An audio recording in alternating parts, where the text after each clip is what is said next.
Hello guys, Mike from LA1 here. We are ready to do our next little episode here in California Adventure. This is something I accidentally goofed last time I was here.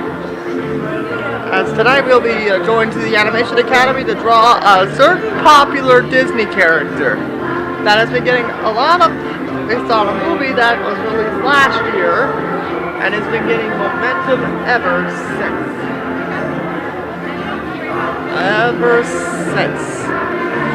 So it looks like in just a few moments we'll be opening up the doors. We'll open up the doors in just a moment here. Okay. We'll look right after you are.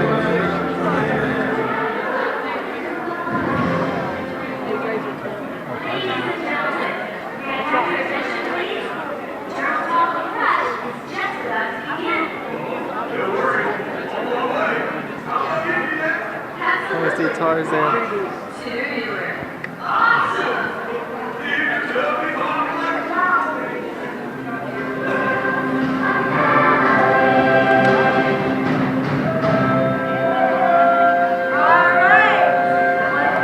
Here we go.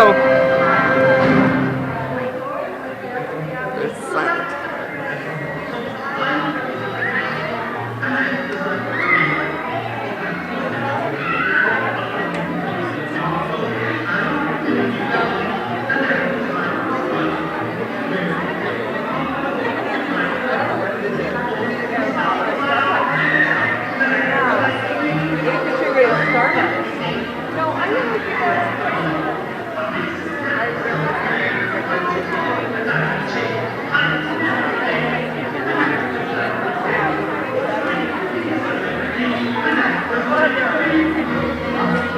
And here's what's gonna happen later tonight.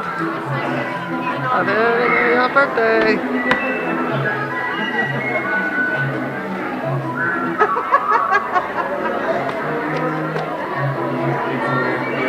And here we go. And I'm not saying who it is, what character it is. Nope, here comes the song that's it's now on Main Street now. Yep, it's this one. I forgot what it's called from Up. Up is quite possibly one of the best films ever made. One of the best animated ones at least. I always love the joke around, what's the Up sequel gonna be? Down! Here we go. Here we go. Animation Academy. This used to be the home of the Drawn to the Magic. No, not Drawn to the Magic. Drawn to Animation. There we go. Finally got the name right. And don't worry, I will show more of this more often during the Drawn to the Summer. Again, guys, if you want to come oh yeah, we could just pop in the end of July when she's here. She's coming Damn it. Front row's full.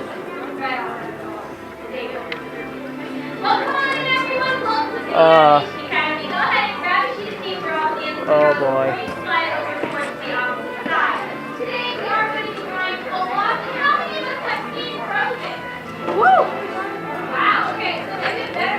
Sorry. Well, I guess this is good. Just as good.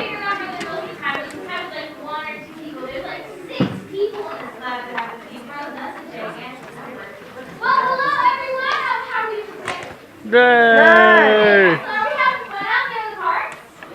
Yes! Cool. I think it's a nice day out, right? Yeah, I would say so. I would say it's pleasant. Well, my name is Kylie, and I'll be talking with my friend Jared. We're Disney artists, and we're going to teach you how to draw Olaf. Now, before we get started, just, if you need anything throughout the class today, if your pencil breaks, you can't reach it, if you're bored nearby, if you need some help with something, Jared is your go-to guy. In fact, Jared is right there in the back. I want to say hi, Jared. Hi, Jared. He's a tall, handsome, blonde man, so just go ahead, raise your hand, let him know if you need something. He is totally nice and also a great artist, so he's happy to help you. If you do need to just leave us for any reason, fast pass, phone calls, churros, whatever it might be, there's going to be a pair of doors at the top of the stairs on the opposite side of the theater that you came in on. So go ahead, give those doors a good push open, and that'll take you up 20 stories or zoetrope area of the animation courtyard. Now, before we get started, go ahead and look at your pencils. You'll notice that we're missing something on them. What are we missing? Erasers. That's right. This is a sketch art class, meaning what we're going to do is make our lines really light and messy and loose in the beginning. So that once you get into place the way you like it, you can go back in and add in a darker line. So that way the darker line stands out and the lighter lines are going to fade away into the background. Okay, so everybody, do you want to build a snowman? Yes. Yes, excellent. Well, the first step for making Olaf is a circle. Now, I'm going to get these pencils over here on the side, and then we're going to go ahead and draw it. So this is going to be about the size of a baseball or a large orange, and you can go bigger or smaller. As long as you're comfortable with the size that you're drawing, that's the most important thing. So go ahead and add in lots of messy lines. Don't worry about this being perfect in the beginning. But next, I'm going to take a line that goes from the top down towards the bottom. We're just going to have this leaning across coming down, and we'll have another one that actually goes across, so that we're getting this very curvy plus sign. If you want these lines to kind of cross a little over towards the left-hand side of your snowman, that's going to help show us that Olaf's actually turning away from us, which is how we're drawing him today. And once you have that looks like a snow ball on your face, that's going to do. Hold on, I think this is getting a little blurry. I'll be right back. Okay, sorry, I didn't think it was a little And blurry. start by going and we're going to be adding in his upper lip line. Now, part of Olaf's mouth could actually pull away from the circle. So we'll go in there and kind of create a letter U shape. So off the side of the circle, I'm going to take the line that we pull out. And then I'll make another letter U that we'll pull in. But we'll still keep this very, very light. This does not need to be darkened in yet. We still want this area to be light, messy, and loose like a construction circle. Because we're going to end up going back in on top of this, we're going to add in other lines. And things are going to end up blocking it. So we want these lines to fade away. And Olaf was actually made by two kids. Anyone know the names of the kids that made Olaf originally? Anna and Elsa. Elsa, that's totally right. And Anna and Elsa, it was their imaginary friend that they used to play with together in the snow that Elsa would make. However, for those 6 of you that haven't seen the movie yet, I won't tell you why, but Anna and Elsa could no longer build the snowman together. And after a long time of Anna always asking Elsa to build a snowman with her, Elsa finally gets the chance to let it all go and finally make the snowman she always wanted to build with her sisters. And that song sequence, the very first thing she does is build a snowman. And according to director Jennifer Lee, Olaf is actually the physical embodiment of love between the sisters. So that's a really powerful thing that Olaf represents. And not only that, he represents kind of childish things. I'm sorry, words are escaping me right now. But he kind of represents childhood, and his design definitely reflects this. He's very wonky, very silly looking. So off the side of the circle, I'm going to take a line that arches across. And then we'll bring this back down. So this creates kind of what I like to call a boomerang line. And then over here on the other side, we're going to take another one that we pull down, and we'll connect all of this together. And Olaf is a very silly character. He has a silly attribute that sits underneath his lip line. Does anyone know what's going to go there? Pebble. The tooth. His tooth is going to go right underneath the lip line. And this is something that a lot of Disney characters, very silly Disney characters have. Can anyone think of some Disney characters that have big buck teeth? Goofy. Mater has big buck teeth. Any other ones? Chip and Dale or Dale has them. Yes. So we're going to go in underneath our lip line and we're going to be adding in what looks like a marshmallow. So these are a couple of lines that we'll pull down and connect this all together. And you can see that these lines are darker than the ones that are sitting in the background. That's because this is all coming towards us and the other lines are fading away. But once you have all of this sketched in, that's pretty much going to do it for the first half of drawing Olaf. So we're going to take a break right now and give you a chance to catch up and work on things if you need to. More importantly, how's everyone doing? Are we all doing good? Are we having fun? Yes. Yes, excellent, very cool. Well, we are missing some pretty important stuff, like the top of the head. So we're going to start to add in those main facial features. And Olaf is going to start, the top of his head is going to start with the eyes. We're going to place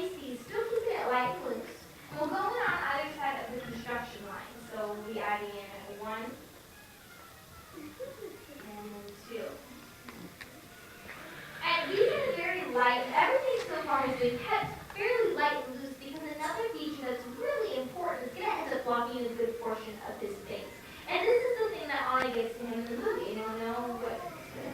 Carrot. That's right. So this is going to start with a base shape. Like we started with a constructed circle, but this time it's going to be a diamond shape. So I'm going to tilt this out from in between the eyes. I'll just take a couple of lines that we are up and out, add all of this in. And then we'll go back on top and we're going to start to add in some darker lines. So these are going to be hill shapes.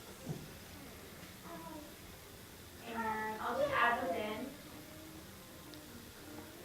And all I'm doing is continuing these all the way around. And there's not a right or wrong way to sketch this in. You don't have to follow me exactly, like snowflakes. Every carrot is special and unique.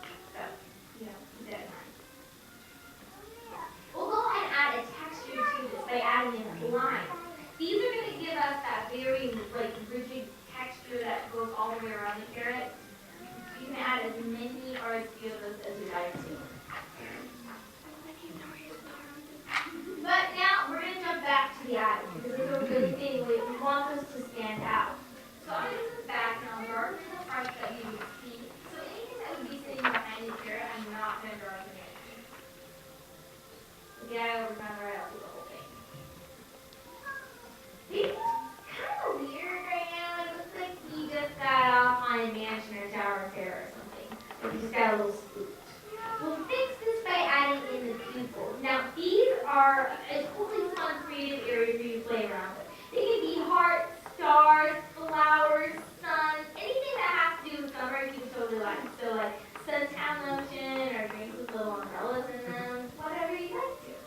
I'm personally going to go in there and I'm going to place 2 circles for his pupils. So, these can be different sizes, they can be completely different shapes, like I said, but I'm going to have them looking all out at you. So, I'll place 1, and then 2. And the important thing about the eyes is you should color this in nice and dark. This should be the darkest part of your drawing so that our focus and attention is brought to this area of his face first. So you want to go back in there and color that in so that they really get that nice dark tone and they pop out on the page. A feature that will work in conjunction with the eyes are going to be the eyebrows. These are going to jump to, or we'll have these going just up above the eyes. So there'll be a pair of rainbows. And you can start that off 1, 2. But then I'll add in another line on top and connect that together just to add in a little extra thickness. And I'll also color them in. But it is time to go back and darken in some lines. A lot of the stuff is really fading away into the background. So let's go back in and lock in our lines so that we can see them just as detailed as we do our facial features. So start at the carrot nose. You're going to take a line that arches up towards the eyebrow. And then I'll add in another line that's going to go over the eyes, giving us a little bit of a bridge.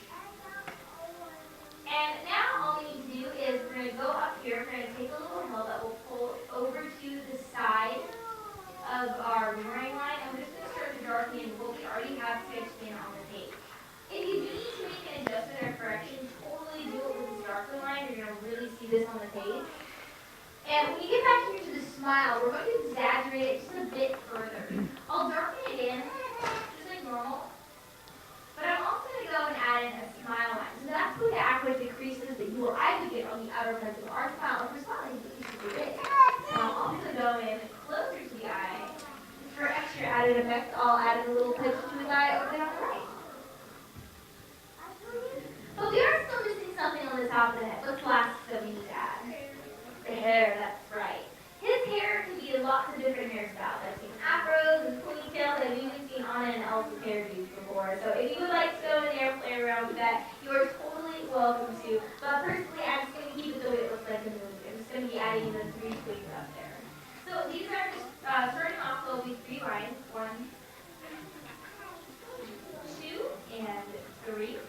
And then off of these lines, we're going to go back in. And I'm going to arch a few more lines off. And those, you can add as many of those as you like to. You don't have to follow me exactly. But once you have these 3 twigs sketched in on your page, that pretty much does it for what you got to draw for a walk. If you do need to jump back and make any other adjustments or corrections, if something has gotten too big or too small, smudged or faded, head lock it the way you like it before you finish up. However, as artists, the last mark you want to leave on your page is your signature. So silently, somewhere nice and proud, folks, you have now drawn your very own portrait of Olaf! And how did you do out there? Did you good? Did you have fun? What a random round of applause. Yes, excellent. Okay, well, let's take a look at there and see what you have created. On the count of 3, let's flip these drawing boards around and check them out. So, 1, 2, 3, let's see your snowman! All right, nice. Down here in the front, excellent carrot noses so far. Nice big dark teeth. Can I take this one down here? You look so on the hair. I dig that. Nice job. Dude, very good. You have kind of body going on. Strong some folks' pages. Excellent job. The eyes are really standing out nice and dark. I think these are looking quite fantastic. Jared, what do you think? Absolutely worth nothing for it, folks. That's high praise. Give yourselves a big round of applause. Excellent job. But I'm going to leave my drawing down here for this young lady in the front. It seems like you do like all of the trivia, so I'm going to leave this down here with you. Thank you for coming and drawing with us. And we will be having another class in about 15 minutes. Who's up next? Steamboat Mickey Mouse. Steamboat Mickey. So if you'd like to come back and draw Mickey with us, you are more than welcome to. But if we don't, have a great rest of your day. Class is dismissed. Give a round of applause for your artist, Kylie. Thank you very much, Kylie. Well, that's how you got Olaf. Hopefully it's not blurry, so thank you guys for watching.